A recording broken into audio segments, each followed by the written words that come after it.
Bismillahirrahmanirrahim. Alhamdulillah nahmaduhu wa nasta'inuhu wa nasta'dihi wa nastaghfiruh. Na'udzu billahi min shururi anfusina wa min sayyiati a'malina.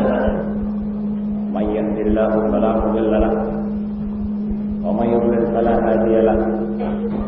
Asyhadu an la ilaha illallah wahdahu la syarika lahu. Anna sayyidana Muhammadan abduhu wa rasuluh. Allahumma salli wa sallim wa barik ala Muhammadin wa ali Muhammad. Kama sallaita wa sallamta wa barakta ala Ibrahim wa ala ali Ibrahim fil alamin innaka Hamidum Majid. Amma ba'du fa inna asdaqal hadits kitabullah wa khairal hadi hadi sayyidina Muhammad sallallahu alaihi wa alihi wasallam. Anna syarral umuri muhdatsatuha. Kullu muhdatsatin bid'ah. Kullu bid'atin dhalalah wa kullu dhalalatin fin nar. Ma'asyiral muslimin rahimakumullah. Assalamualaikum warahmatullahi wabarakatuh. Mari kita bersama-sama membaca salawat ala Rasulillah sallallahu alaihi wasallam. Allahumma shalli ala nuril anwar wa sirril asrar Tiryatil aghyar Miftah babil yasar Sayyidina Muhammadil Mukhtar wa alihil adhar wa ashabihil akhyar adada ni'amillah wa ifdalih.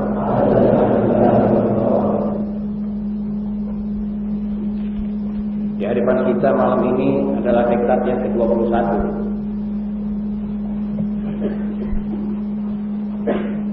Judulnya adalah masalah tauhid. Tauhid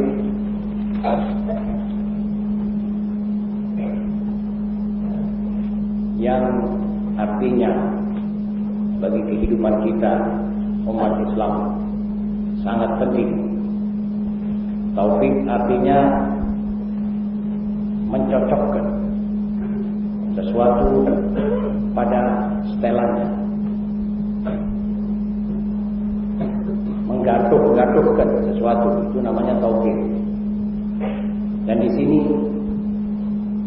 adalah pengilhaman Allah, sesuatu yang baik menuju kepada keridhaannya.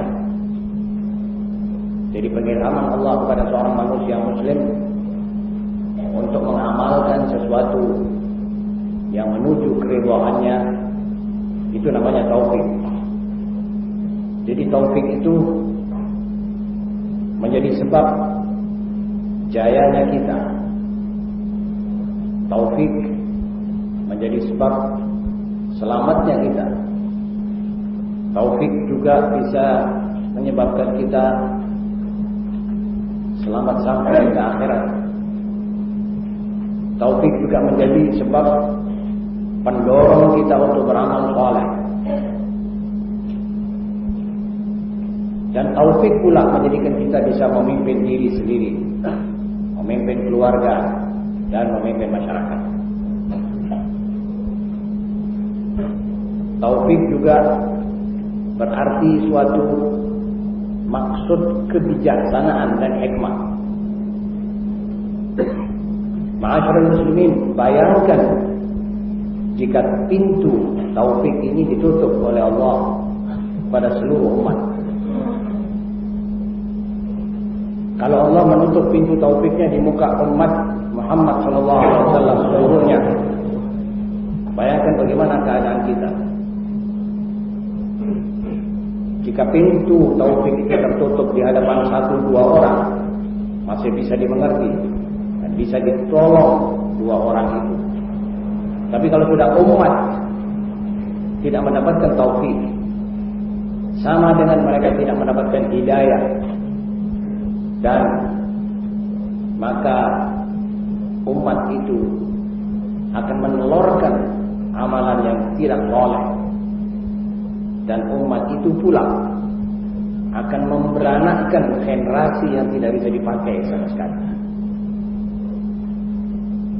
Inilah suka-suka orang-orang yang soleh itu mendoakan, minta taufik, minta Sebab itu penting artinya dalam kehidupan suatu makhluk, mukmin, muslim, dan masyarakat juga. Masyarakat ini harus terarahkan ke sesuatu yang suci. Baik di alam pikiran, harus diarahkan masyarakat ini kepada pikiran-pikiran yang suci. Ideologi yang baik, yang membawa segala kebaikan. Juga kepada kelakuan-kelakuan. Dan itu dimulai dengan kesucian pimpinan. Kesucian para ulama, zu'ama, dan pimpinan. Pimpinan masyarakat itu. Jika pimpinannya rusak, maka masyarakat juga pasti akan rusak. Kepala rumah tangga rusak, rumah tangganya biasanya rusak. Kecuali sesuatu di luar dugaan manusia. Jadi masyarakat ini seperti grup orkestra. Kalau pemimpinnya tidak becus, tidak akan ada suara timbul yang baik. Semua suaranya fals. Semua suaranya tidak bisa didengar orang. Tapi sebaliknya, maka akan baik suara-suara umat ini. Di sini salah seorang ahli tasawuf yang terkenal, namanya Syaqiq Al-Balqi, berkata, "Ughliqa babu tawfiqi 'ala al-khalqi li sittati asya'." Satu, ishtighaluhum bin ni'mati 'an syukriha. Tsani, raghbatuhum fil 'ilm wa tarkuhum al-'amal. Tsalits, musara'atuhum ila dhunub wa tarkuhum at-tawbah. الرابع اغترارهم بخطبة الصالحين مع ترك الاقتداء بفعالهم. خامس وإدبار الدنيا عنهم وهم يتبعونها. السادس وإقبال الآخرة عليهم وهم عنها معرضون. Kita harus berterima kasih pada Syaqiq Al-Balqi radhiyallahu ta'ala anhu. Dan dia membukakan kepada kita setidak-tidaknya suatu cara bagaimana kita mengoreksi diri. Jadi kalau masyarakat di mana saja, masyarakat Islam mengerjakan ini anak, dia berarti pintu taufik tertutup di hadapan muka mereka itu. Kalau mengerjakan dua, ya dalam keadaan tidak beres dan berbahaya. Yang pertama, kesibukan mereka akan nikmat sehingga tidak mensyukurinya. Kita sering menerima nikmat, di mana saya sering kata-katakan. Tiap orang di antara kita ini boleh dikatakan tenggelam dalam nikmat Allah Subhanahu wa taala. Tapi tidak semua mensyukurinya. Kita mendapatkan nikmat, repot menerima nikmat, lupa kepada yang memberi nikmat ini untuk mengatakan kepadanya terima kasih ya Allah, walaupun ada di mulut. Sehingga nikmat kita terima, pikiran kita masyhur dengan nikmat itu. Jadi kita diributkan untuk mengatur dan melihat dan senang melihat nikmat ini, tapi kita tidak mensyukurinya. Ini menyebabkan pintu taufik ditutup sebagai balasan, sebagai imbalan dari perbuatan seperti ini. Jadi kita tidak nanti mendapatkan taufik untuk berbuat sesuatu yang baik. Tidak mendapatkan taufik atau tidak ditaufikkan oleh Allah. Dan alangkah banyaknya atau sering kalinya kita kerjakan yang pertama ini. Mengapa nikmat itu sering dicabut oleh Allah? Karena tidak disyukuri. Kenapa tidak disyukuri? Karena yang menerima itu ribut dan sibuk dengan nikmat itu. Imam Ghazali dalam soal ini mempunyai satu perumpamaan yang indah sekali. Dia bilang, seorang raja menghadiahkan kepada panglima perangnya seekor kuda yang baik, kuda yang hebat, bagus, larinya bagus, warnanya bagus. Ada kalanya panglima itu cuma kira mendapat kuda, memandikan kuda itu, mencarikan makanan yang baik buat kuda itu, mencarikan jamu buat kuda itu.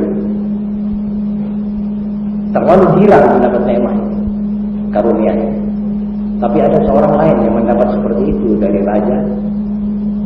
Dia melihat itu kuda, dia bilang, saya akan pergunakan kuda ini untuk melegakan hati raja yang memberikan kepada saya kuda ini. Katanya perbedaannya antara yang pertama dan kedua, yang pertama itu tidak segera ingat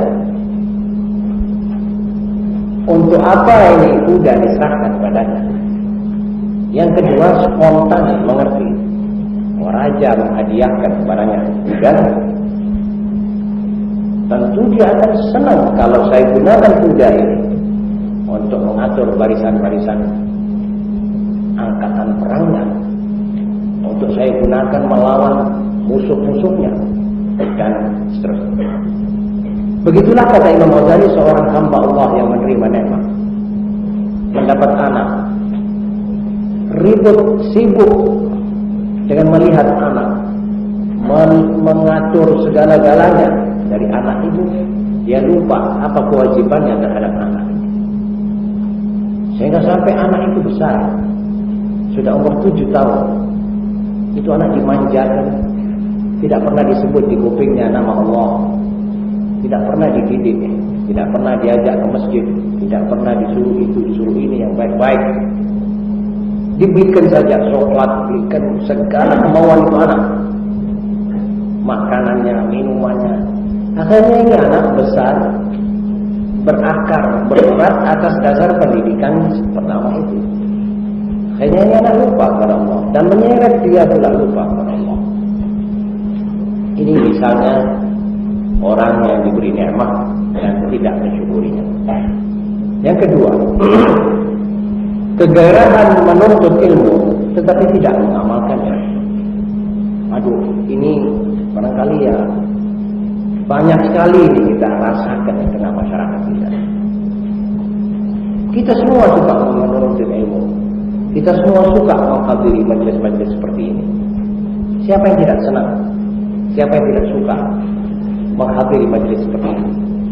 Atau yang membaca buku, saban hari membaca buku, senang dia membaca buku.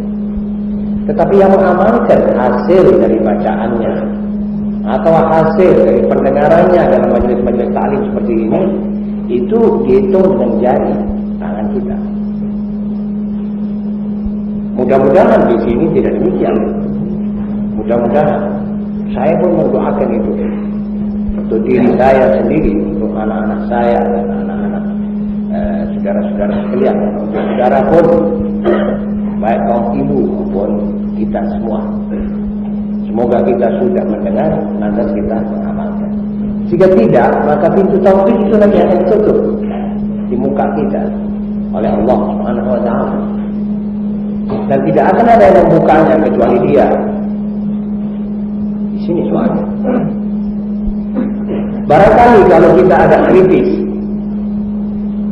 kita membuat satu kalkulasi, membuat satu perhitungan, berapa kali kita hadir majelis ta'lim, berapa masalah yang sudah kita terima, sudah kita mengerti betul, lalu berapa yang sudah kita amalkan. Cobalah satu kali kita duduk untuk membuat satu evaluasi yang tepat tentang hal ini. Kalau sudah sampai lebih dari 10% sudah untung. Termasuk juga kaum ibu. Sudah berapa kali mereka mendengar tentang ayat-ayat hijab, ayat-ayat bagaimana terhadap suami dan suami terhadap istri. Itu masing-masing sudah banyak mendengar. Tapi marilah kita koreksi, sudah berapa yang kita amalkan. Sebab ilmu itu dinilai dengan yang sudah dipraktekkan. Kalau belum dipraktekkan, sama saja dengan ilmu masih ada di dalam perutnya kitab-kitab itu.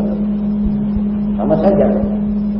Jadi yang sudah diketengahkan, artinya sudah digerakkan tangan masing-masing untuk mengamalkan, atau pikiran masing-masing, atau lidah masing-masing, itulah namanya ilmu. Dan dari situlah nanti tampak timbul masyarakat Islam ini. Habis dari mana timbulnya masyarakat Islam ini kalau tidak dengan itu? Kalau mengadakan majelis-majelis seperti ini sih tidak berat, tidak sukar. Tapi bagaimana sesudah kita keluar dari majelis ini? Syagib Al-Balqi mengatakan, ya antara lain kegairahan umat menuntut ilmu, lalu minimnya orang yang mengamalkannya. Yang ketiga, berlomba-lomba mereka mengerjakan maksiat dan meninggalkan taubat. Juga dalam hal ini Syagib rupanya tepat. Di mana-mana orang sekarang kelihatan sering sekali mengerjakan maksiat. Lihat bagaimana orang yang antri ke bioskop, bagaimana desakannya orang masuk bioskop. Lihat bagaimana maksiatnya orang di mana-mana, di tempat kasino, di tempat-tempat biliar, tempat minum-minuman, bar-bar. Yang paling ramai sekarang yang saudara lihat, bakal kalau saudara liwat di satu tempat, yang paling ramai saudara lihat adalah bar-bar dan rumah-rumah makan atau hotel-hotel.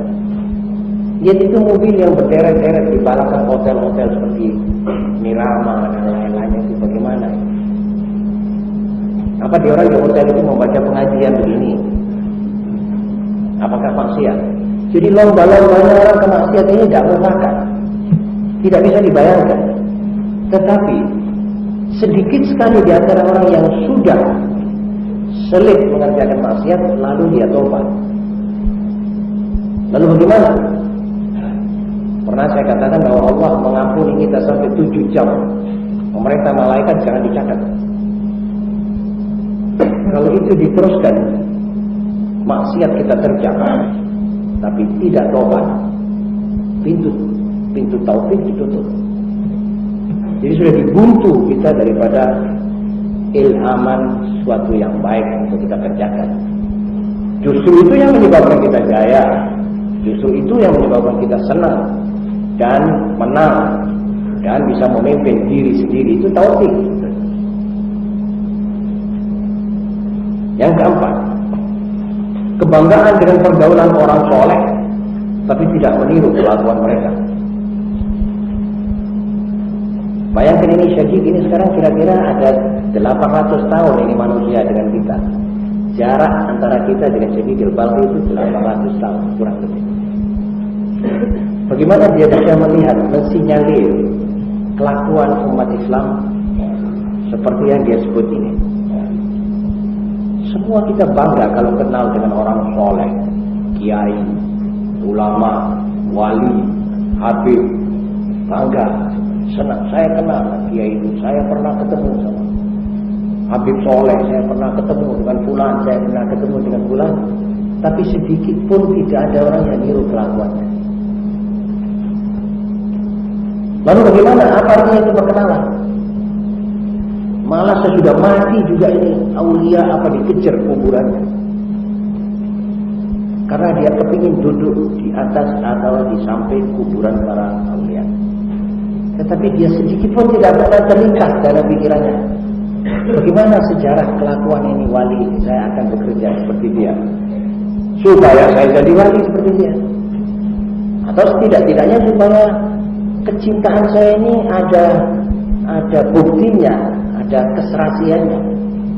Sama sekali tidak. Saudara barangkali tidak percaya kalau saya katakan ada antara teman-teman saya yang nyewa kendaraan itu sampai 1,5 juta, 1 juta lebih nyewa kendaraan pergi ke kuburan-kuburan aulia Allah. Saking sayang, saking cintanya dia kepada dia. Padahal sebenarnya 1,5 juta bisa dibangunkan satu klinik baik, bagus di tempatnya, poliklinik, atau bisa dipakai kan untuk kepentingan umat Islam. 1,5 juta, bukan 100.000 ya, 1 juta. Tapi karena terdorong oleh rasa cinta, dia pergi dari satu tempat ke lain tempat. Itu umpamanya mendapat tauhid, mengamalkan apa yang pernah diajarkan oleh para aulia itu. Betapa bahagianya itu orang, betapa nikmatnya kita semua yang ada, yang hidup itu. Sebetulnya masalah ini masalah pribadi. Saya pun bisa saja lihat misalnya riwayat satu orang wali, lalu saya coba mengamalkan seperti itu. Apakah kira-kira tidak kecipratan sedikit pun dari nafas wali itu atau akhlak wali itu kalau saya kerjakan seperti dia? Misalnya dia khatam Quran 10 hari sekali, saya coba buat gitu. Jadi satu hari rata-rata 3 juz, lalu saya khatam.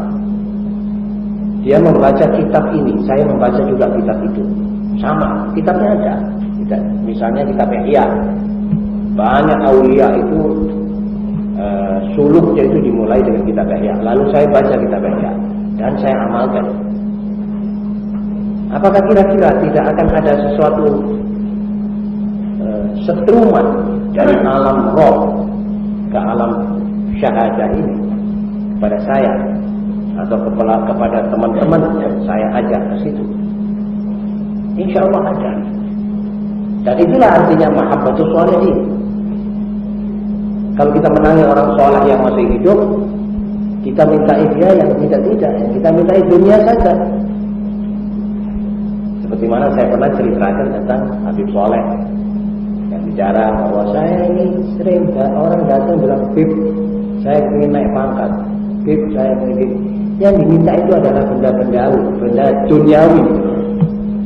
Yang minta hidayah, minta husnul khatimah, doakan saya husnul khatimah, doakan saya dapat hidayah dan taufik, itu hampir tidak terdengar.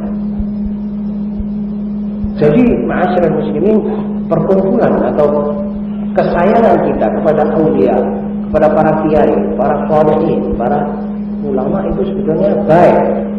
Cuma harus ada gandengannya. Kalau tidak ada arti. Sama sekali tidak ada arti.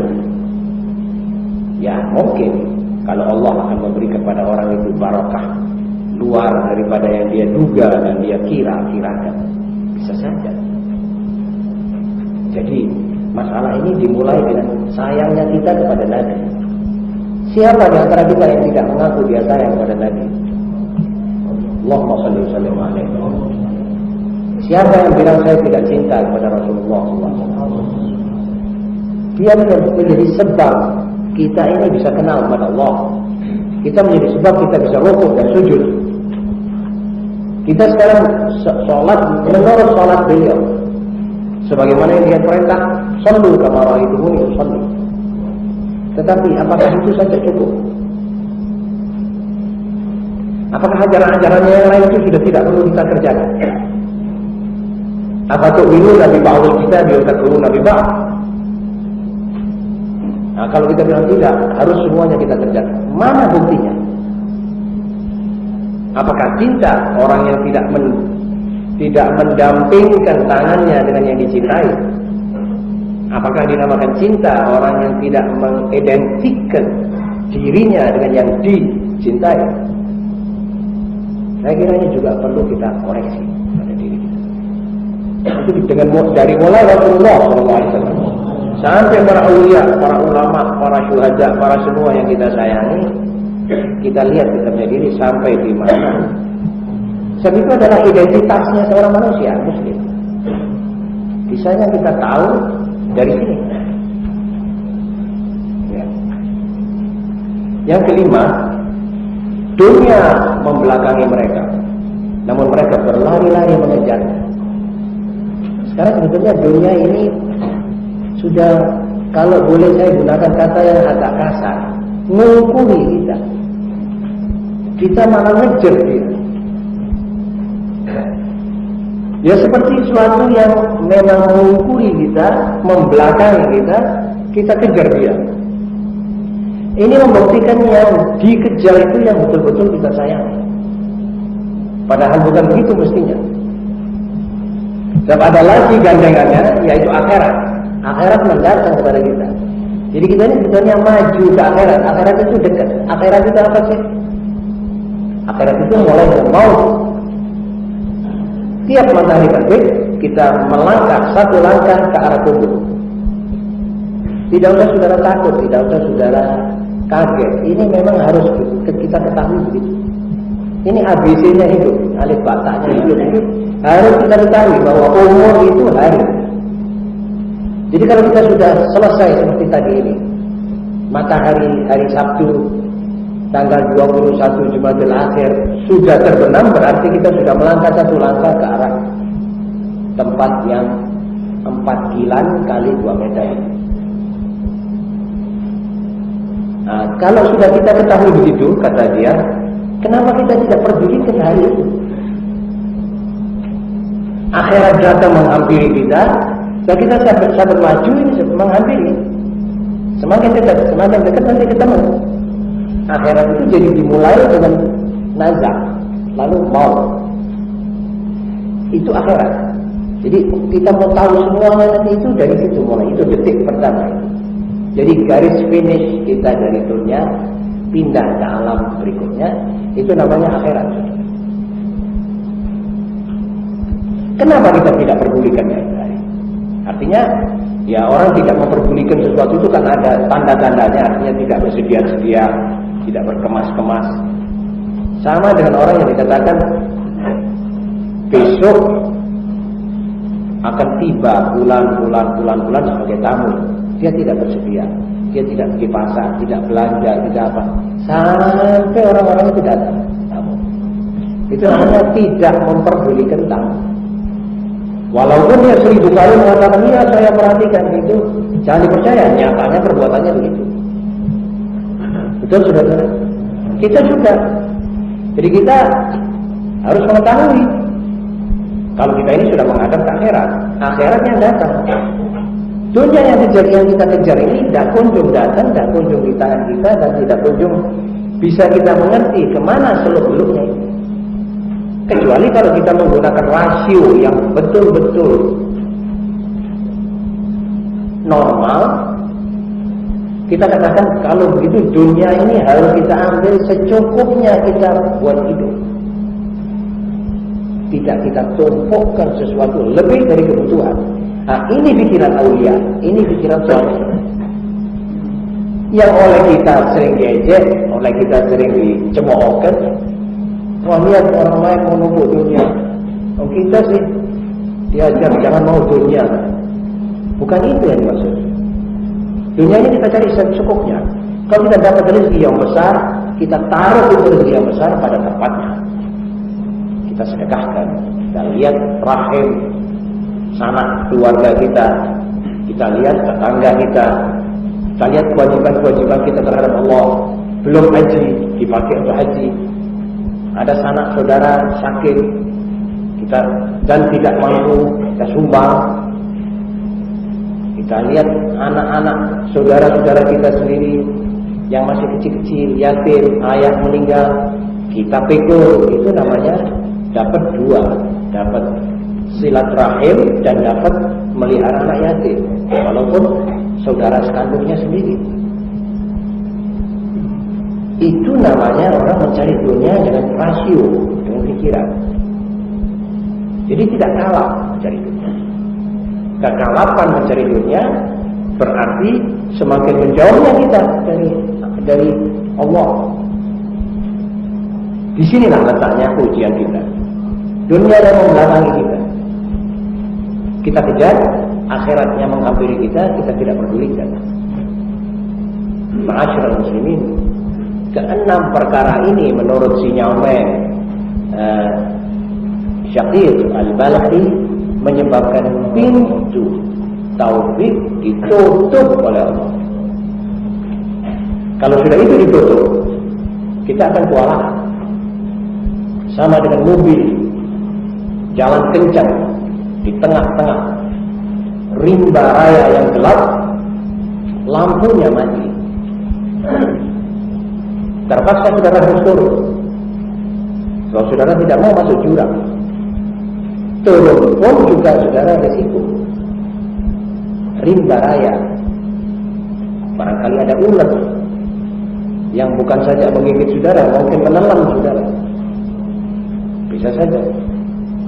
Jadi ini dunia, kalau kita lihat-lihat dengan mata orang-orang ahli tasawuf, lebih banyak licinnya daripada tempat-tempat yang baik, yang bisa diinjak secara aman.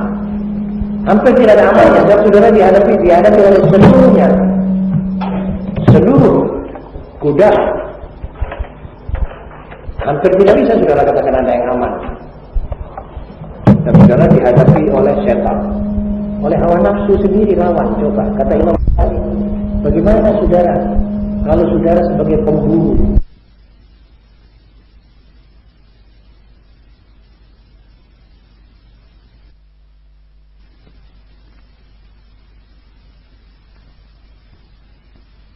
menggelentik saudara untuk saudara jatuh. Itu misalnya dunia buat orang yang tidak tahu mengendarainya.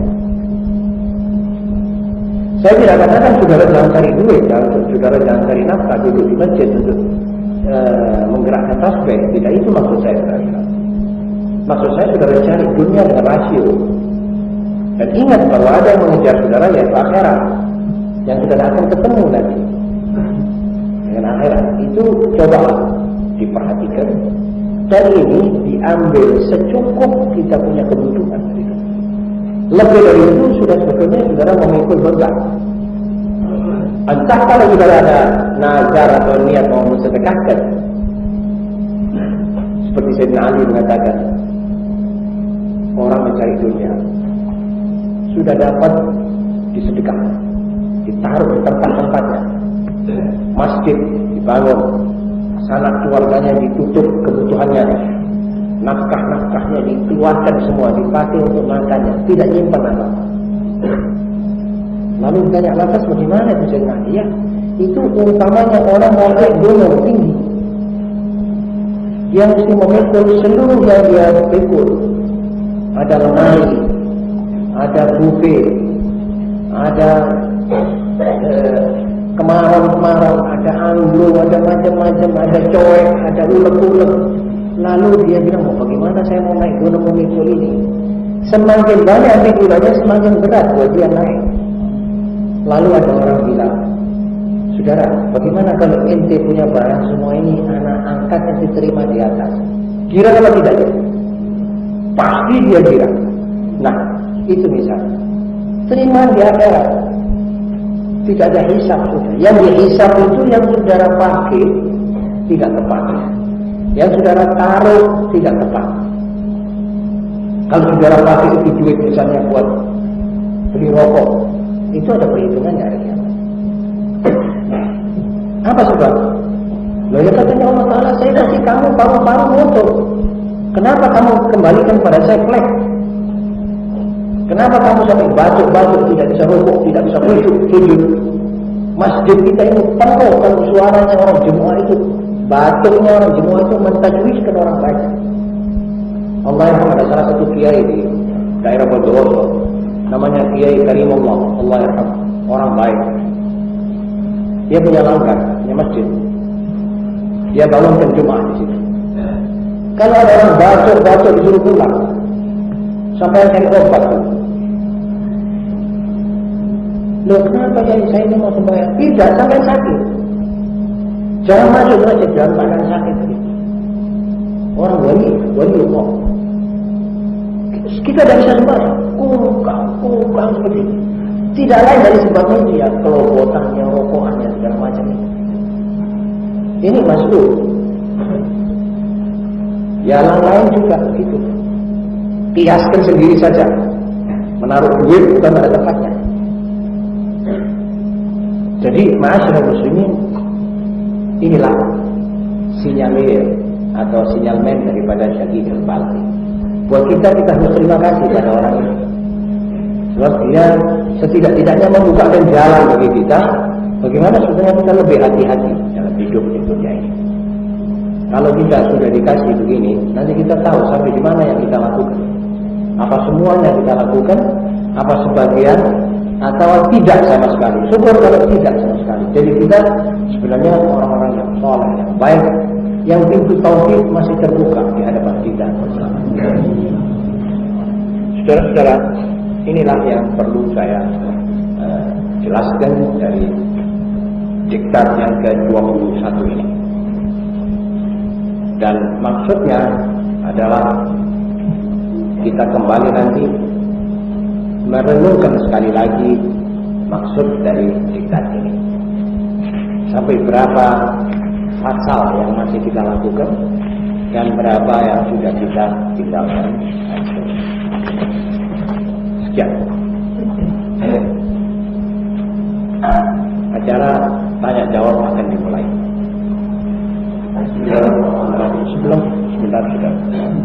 Sebelum acara tanya jawab dimulai, saya tadi mendapat pertanyaan tentang keterangan saya di Jamek malam Kamis yang baru lalu, yaitu kalau orang maaf sakit gula, diabetes, maka makan gula itu buat dia haram. Jadi saya umpamakan cegahan itu dalam arti letterless larangan, dan larangan itu haram, bukan haram syar'i. Jadi haram itu menurut istilah kedokteran diharamkan orang kalau diabetes memakan gula. Tapi kalau dia kencing, kalau dia sakit kuping, terus dia harus makan gula. Itu dalam arti kata diwajibkan, bukan wajib dari hasil wahyu, tapi wajib menurut ilmu kedokteran. Jadi jangan disalahpahamkan bahwa itu haram artinya haram ada dalil Quran hadisnya. Nah, itu haram membinasakan dirinya menurut ilmu kedokteran. Jadi kalau orang sakit kencing gula, dia minum setruk terus, insya Allah dia terus sakitnya bisa lebih keras dan membawa maut. Sudah jelas kalau menurut kalkulasi ilmu kedokteran. Bisa saja dia minum gula, tapi Allah Ta'ala memanjangkan umurnya sampai lebih daripada yang diduga, bisa saja. Tapi itu tidak termasuk hitungan, itu jarang. Juga orang yang darah tinggi makan garam itu harus dikurangi, bahkan tidak boleh makan garam sama sekali. Diharamkan garam itu menurut istilah kedokteran, artinya dicegah, ditolak sama sekali, tidak dibolehkan. Ya, jadi sama dengan istilah halal haram menurut ilmu syariat yang sekarang direlatifkan. Jadi ada pendapat baru sekarang dari orang-orang yang berkebudayaan barat mengatakan itu kan relatif saja. Nah, si A ya buat dia penisilin mematikan, tapi si B memerlukan penisilin. Jadi itu penisilin buat si A cocok, buat si B tidak. Itu begitu. Segala halal haram menurut wahyu tidak bisa ditafsirkan begitu. Kalau halal adalah halal untuk semua manusia, di mana saja dia berada, bangsa apa dia dan di mana dia dilahirkan. Kalau haram pun demikian. Jadi sudah jelas, tidak bisa direlatifkan. Kalau itu direlatifir, berarti moral juga direlatifir. Pencurian boleh dihalalkan dan boleh diharamkan. Ini tidak bisa, ini masyarakat akan hancur. Ya ini sekarang yang kita lihat di Eropa, masyarakat sudah tidak mempunyai norma, tidak punya pegangan yang kokoh, yang betul-betul berarti. Semua direlatifir. Mau itu direlatifir, dan ini tidak bisa. Bohong direlatifkan. Jadi kalau orang-orang dalam propaganda departemen penerangan itu malah diharuskan, diwajibkan bohong. Diwajibkan. Masa dia mau berterus terang? Diwajibkan bohong. Begitu menurut aturan barat. Sudah kami ciptakan sekian, sudah kami bangun sekian, sudah kami panen sekian ratus juta ini. Padahal masih tidak demikian. Buat mereka itu tidak apa-apa, halal. Buat kita tidak bisa. Kita punya agama kita mengatakan yang haram sudah bayyin, sudah jelas, harus dijauhi. Yang halal juga bayyin, sudah jelas, harus kita kerjakan. Sekian penjelasan saya. Silakan. Mohon penjelasan mengenai sebab-sebab yang prinsip mengapa orang saat maju dalam Islam. Saudara penanya yang terhormat, barangkali juga yang menanya ini seorang dari kaum ibu. Saya tanyakan, saya juga ingin mendapat pengertian tentang yang dikatakan kemajuan. Kemajuan itu apa? Barangkali ada orang yang menganggap kemajuan itu adalah kalau seorang perempuan memakai lipstick, maaf alisnya dicukur, dan dia pakai make up super mini, kaosan di atas dengkul, lalu sepeda motor. Apakah itu yang menurut kemajuan? Sampai saya ketahui sekarang wanita perempuan, wanita barat tidak ikut menciptakan bom nuklir, tidak maju, tidak menciptakan supersonik. Mereka tetap menjadi kembangnya majelis. Mereka tetap berkeliaran untuk menarik perhatian lelaki sebanyak-banyaknya. Makanya mereka diatur oleh kaum lelaki yang juga maaf berkebudayaan syaitan, dikelompokkan oleh perempuan dia, digiring semuanya untuk disuruh membuka pakaiannya, dilihat, dikatanya itu mau milih ratu kecantikan dunia. Jadi nuwun sewu ya mas, ya maaf sekali lagi nuwun sewu. Jadi itu perempuan ditelanjangi. Jadi kaum ibu saya minta maaf sebesar-besarnya. Kalau kaum perempuan ditelanjangi oleh orang-orang hidung belang di Eropa, apakah itu lantas kita namakan itu kemajuan? Saya kira itu sebaliknya kemajuan, itu kemunduran. Ditelanjangi lalu dibilang, ayo rebutan ratu cantik dunia. Berkerumunlah seluruh perempuan di dunia mendandan badannya, mengatur pakaiannya, mengukur badannya untuk pergi ke Miami misalnya, Miami Beach, atau di Florida, atau di daerah-daerah pantai di Rio de Oro, untuk sama-sama mengadu mukanya dilihat orang laki-laki, jurinya laki-laki. Apakah ini yang dikatakan kemajuan? Kalau itu saya kira masih tidak maju, tidak apa-apa kalau itu. So, kaum ibu ini harus kita Muslim tahu bagaimana cara ngajeni, menghormati kaum ibu. Kalau mereka saya tidak kenal kaum ibu, tidak kaum ibu. Ada namanya emansipasi, tapi emansipasi itu adalah suatu suara belak palsu yang dipakai untuk memikat wanita-wanita yang di bawah kesadaran untuk ikut pada mereka 100% tanpa memikirkan apa akibat pengikutan itu.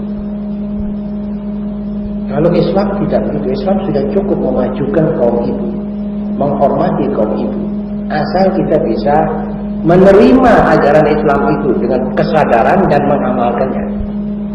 Sebetulnya itulah kemajuan. Kemajuan kalau itu perempuan bisa menutup auratnya, sebab tidak meributkan orang yang melihat dia. Nanti di tempat-tempat tertentu itu perempuan bisa melincahkan dirinya di hadapan suaminya, itu makruh, itu termasuk dalam akal. Tapi melincahkan diri di muka seluruh manusia yang melihatnya itu keliru, itu kemunduran. Lantas manusia lelaki jalan di belakangnya perempuan, seperti hewan yang perempuannya di depan, nanti gerombolannya laki-lakinya itu di belakang. Jadi masyarakat hayawanisme tanpa kita sadari. Itu kemunduran, bukan kemajuan.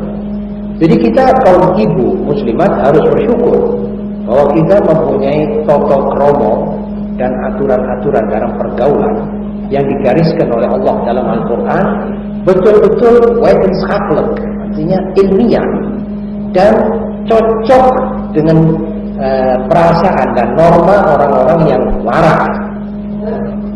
Artinya orang-orang yang betul-betul jujur. Wa amma kepada kaum pelacur itu dianggapnya mundur. Tapi ada dapat kesempatan untuk mengait perempuan-perempuan yang agak di luar rel sebentar, itu di la ilaha illallah dibujui oleh mereka. Kalau orang yang tidak jujur lebih senang melihat perempuan pada keluar. Tapi dia bisa melihat banyak contoh, banyak ini, dan bisa mungkin memanggil satu dua atau mengganggu satu dua. Dan ibu-ibu tidak mau mestinya digitukan. Ibu-ibu yang berangkat juga lah, kenapa saya mesti digitukan? Lantas akhirnya kalau kerja sama-sama di satu kantor, kaum ibu malah harganya murah. Artinya upahnya lebih rendah daripada kaum pria. Itu di Inggris, bukan di sini. Apalagi di sini. Itu di Inggris dan Amerika juga. Yang sudah katakan maju persamaan itu masih ditiduri, masih dibujui. Jadi sebetulnya itu tidak maju, itu mundur. Mundurnya bagaimana? Karena rumah tangga tertinggal. Sudah kadung letakkan rumah tangga, hasilnya juga begitu. Mundur betul itu masyarakat. Jadi sebenarnya nilai kemajuan dan kemunduran itu perlu dipelajari lebih jauh sehingga kita tahu siapakah sebenarnya yang maju. Wanita muslimat apa wanita barat? Itulah yang penting kita ketahui. Silakan. Sekarang kaum ibu melalui kita, kaum ibu melalui kita ada melalui kehidupan dikarenakan melalui lingkungan yang lebih kuat dari memakan seperti film, majalah dan lain-lain. Kemudian bagaimana cara buang persoalan ini kita ambil dua garis. Kalau kita bisa teliti, kita pakai sistem karantina, isolasi sistem. Sekarang kita sudah tahu bahwa masyarakat ini umumnya sudah tidak membantu mendidik dan meneladankan kebaikan. Lantas bagaimana? Lantas yang masih baik ini kita isolir. Diadakan tempat-tempat pendidikan isolasi. Jadi selama itu anak belum imun, belum kita vaksinasi, seperti orang yang divaksinir karena dia takut kena cacar misalnya, itu anak-anak harus kita kumpulkan di satu tempat, kita larang dia sementara mendengar apa saja yang datang daripada lawan, seperti lagu-lagu pop yang merangsang libidonya, majalah-majalah karya, majalah-majalah yang tidak menambah akhlak dan kesopanan, majalah-majalah barat, suara-suara dan cara-cara sejarah mereka, kebudayaan mereka itu kita tutup di muka anak ini sampai ini anak kuat. Lalu apa yang kita berikan kepadanya? Selama mereka diisolir, mereka diberikan terus Quran, hadis, aqwalul ulama, aqwal sahabat, sampai itu anak kuat rasa keimanan dan ketauhidannya. Baru nanti kita lepaskan dia tidak terkena. Kalau terkena pun tidak parah. Seperti dalam wabah cacar yang berkecamuk, waliyadzubillah, orang yang sudah dicacar kenanya itu tidak parah. Tapi yang tidak kenanya itu berat. Sama dengan itu. Itu wabah akhlak, ini wabah badan. Jadi isolasi sistem. Ibu-ibu mestinya bisa menjaga supaya anak itu tidak banyak bergaul. Kalau banyak bergaul, akan banyak melihat tiruan yang tidak baik. Sekarang begitu. Kalau kita suruh dia keluar saja, nanti dia akan lihat advertensi. Misalnya satu contoh, majulah bersama bir bintang. Ucapkan bintang bir dan Anda maju bersama. Ini anak-anak belasan tahun, 11, 12, mengira bahwa minum bir ini kemajuan.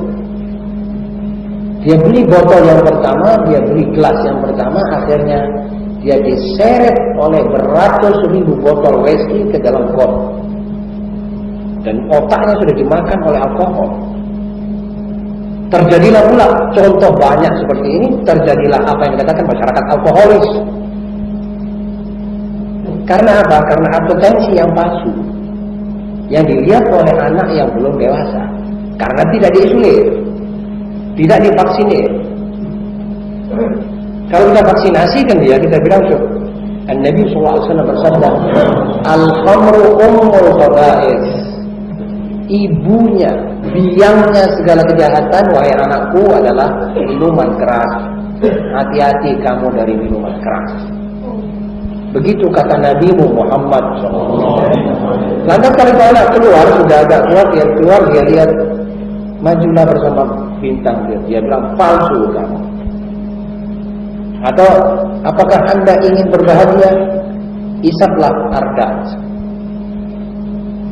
advertensi rokok. Nah ini anak, dia kira itu bahagia betul, dia beli Arda. Anak masih kecil. Ya yang terjadi seperti sekarang ini. Atau advertensi yang dilihat bersama gambar perempuan.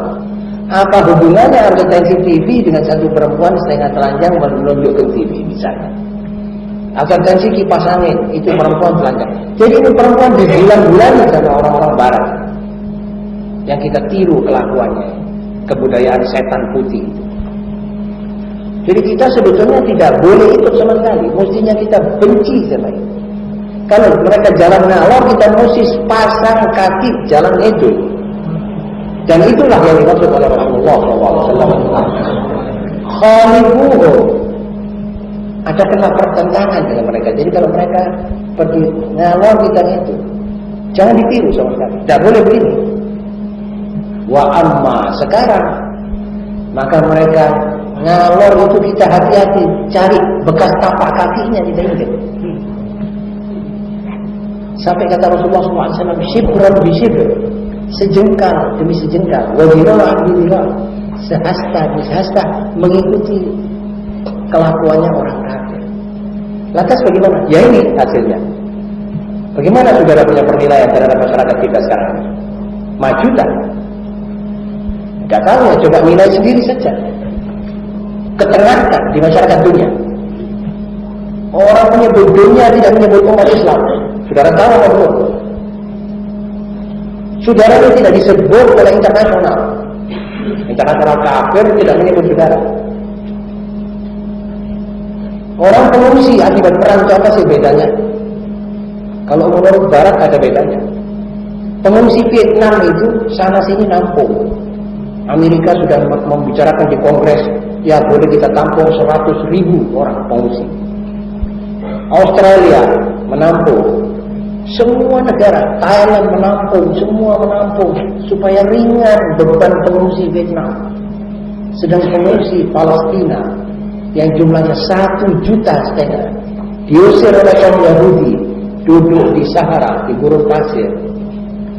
32 tahun tidak ada orang bilang, tafadhol, mari saya tampung kamu. Apa sebab? Sebabnya kecil saja. Itu Islam, ini bukan Islam. Ini balasnya orang yang mengikuti jejak Barat, setapak demi setapak diginikan oleh Barat. Jadi kalau itu dikatakan kemajuan, mesti kita nilai kemajuan dari segi apa. Dan banyak lagi masalah-masalah yang saya tidak bisa kemukakan di sini. Nanti ya saudara juga bisa bosan banyaknya perumpamaan. Tapi saudara kira-kira sendirilah. Kalau Allah sudah melarang, Nabi Muhammad sudah melarang, SAW, sudah jangan dekat itu, sudah tidak ada baiknya. Misalnya melarang perempuan keluar tanpa maksud, tanpa ada hajat, berpakaian tanpa aturan, itu dilarang. Kalau kita terjang, tunggu akibatnya. Ya ini akibatnya. Sampai di beberapa tempat orang sampai menganggap tidak ada perempuan jujur sudah kalau begini. Orang khawatir begitu. Silakan. Bagaimana cara untuk wanita solihah di zaman masyarakat yang sudah makan minum budaya Barat? Ya kembali tadi masalah tadi.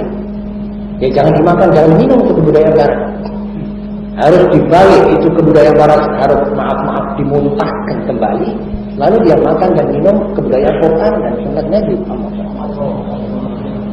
Sebab kebudayaan Barat ini tidak mesti kita pakai. Kita boleh ambil ilmu pengetahuan yang sekarang sedang dikembangkan oleh Barat, misalnya matematika, ilmu perbintangan, ilmu atom, itu boleh diambil ilmunya, tapi tanpa kebudayaannya. Karena itu sekarang Barat tidak mau menjual ilmu toh, ilmu sah kebudayaannya, sah agamanya sekali dia orang menjual. Karena itu kita mesti hati-hati. Allah yarham Dr. Iqbal, penegak, salah satu dari tokoh penegak negara Islam Pakistan, dia bilang hati-hati dari ilmunya Barat, jarang orang selamat. Saya pernah masuk kurungan, Barat mengurung saya sekolah di London, tapi saya akhirnya ngambil jagung dan saya keluar terbang, tidak sampai ke Jepang. Ini jarang. Biasanya Barat menjual ilmunya, kebudayaannya, seagamanya. Tinggal kita bisa pilih atau tidak. Kalau kita tidak bisa pilih, ya kita masuk di dalam perangkap mereka. Agamanya kita masuki, ilmunya kita ambil dengan kebudayaannya sekali. Bahkan kadang-kadang ilmunya belum seberapa, bangsa-bangsinya sudah kita sebarkan di daerah masyarakat kita. Akhirnya la ilaha ulahi wa la ilaha ulahi, la ilmu pengetahuan betul wala dansa genah. Ya ini masyarakat kita begini. Silakan. Apa bedanya antara almarhum dan dia, taufik dan hidayah? Almarhum itu bahasa Arab, artinya orang yang sudah mendapat rahmat Allah. Ini biasanya diucapkan terhadap orang yang sudah wafat. Misalnya Haji Umar Cokroaminoto almarhum, itu hendaknya kita gunakan begitu terhadap umat Islam yang telah meninggalkan kita lebih dahulu.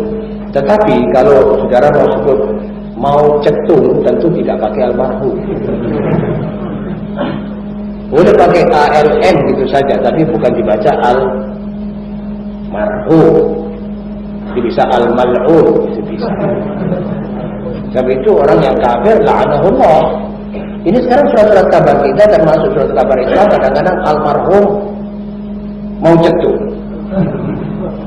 Karena itu sudah ya menyebut almarhum itu kepada semua arwah itu keliru. Itu mesti disebut mendiang. Dan mendiang itu coro lain, coro Sanskrit, bukan bahasa Indonesia juga. Artinya yang sudah wafat. Barangkali itu bisa. Kalau almarhum kurang tepat. Taufik dan hidayah ini saudara misanan, jadi hampir bersama. Taufik dengan hidayah ini bersama. Tadi taufik yang pintunya ditutup karena A, B, C, D, E, F. Sekarang hidayah. Hidayah itu petunjuk. Nah, tadi itu kecocokan. Orang nanti bisa diilhami kecocokan untuk berbuat ini, keserasian untuk berbuat itu, taufik. Tapi hidayah itu petunjuk yang datangnya juga daripada Allah Subhanahu wa taala untuk membawa orang itu kepada sesuatu yang baik. Tapi kalau tidak baik itu bukan hidayah, itu dhalal. Jadi man yahdillah lawannya wa man yudlil. Man yahdihillah wa man yudlilhu. Ada orang yang dihidayahi, diberi hidayah, dan ada orang yang disesatkan. Nah, mana yang lebih utama antara takbir dan tahmid dengan membaca sholawat? Semuanya utama ini. Takbir, tahmid itu baik, dan sholawat ala Nabi SAW juga baik. Tidak bisa dikatakan mana yang lebih utama. Tapi saudara bisa tahu. Bisa tahu. Misalnya baju yang kotor, tentu saudara tidak akan kasih minyak wangi. Saudara kasih sabun dulu, saudara cuci dulu. Betul? Kalau saudara tangannya bekas makan gulai atau rawon, masa saudara mau taruh minyak wangi? Cuci dulu dengan sabun, bersih, baru minyak wangi. Saudara lihat rohnya iman saudara itu kuat apa lemah? Kalau lemah, baca takbir, tahmid, la ilaha illallah dulu. Tapi kalau sudah kuat, tinggal adakan semacam kontak dengan Rasulullah SAW, ya perbanyaklah sholawat. Jadi saudara bisa lihat sendiri mana kebutuhan saudara. Kalau si A sedang berlumuran dalam maksiat, lalu dia sholawat, Saya kira perlu dia mengucapkan apa-apa yang lebih banyak bersifat sebutan kepada Allah dan istighfar, memohon ampun dan taubat. La ilaha illa anta subhanaka inni kuntu minadh dhalimin lebih dulu. Ya Allah, tiada Tuhan melainkan Engkau, Maha Suci. Aku ini sebetulnya orang yang masih berakal, keliru. Itu permintaan Nabiullah Yunus waktu dia di dalam perut ikan. Nah, sesudah itu kira-kira sudah tidak dikerjakan lagi maksiat, sholawat ditambah selain daripada takbir tahmid yang disunnahkan sesudah habis sholat 33 itu umrah dan baik. Begitu sudah. Yang terakhir, apa yang maksud sholat wusta? Kebanyakan ulama mengatakan sholat wusta ini sholat asar.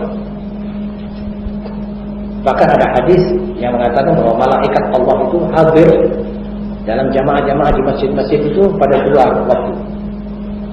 Coba saya harap saudara-saudara mendengar betul. Malaikat itu hadir sholat kita dalam 2 waktu, subuh dan asar.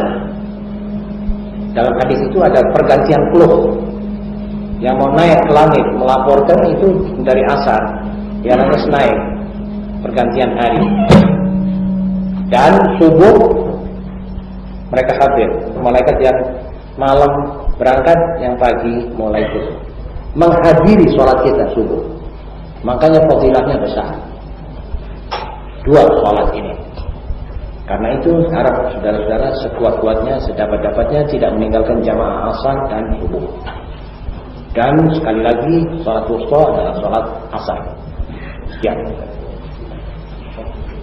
Dengan demikian pertanyaan pun sudah selesai. Marilah kita bersama-sama membaca doa. Ya Rabb.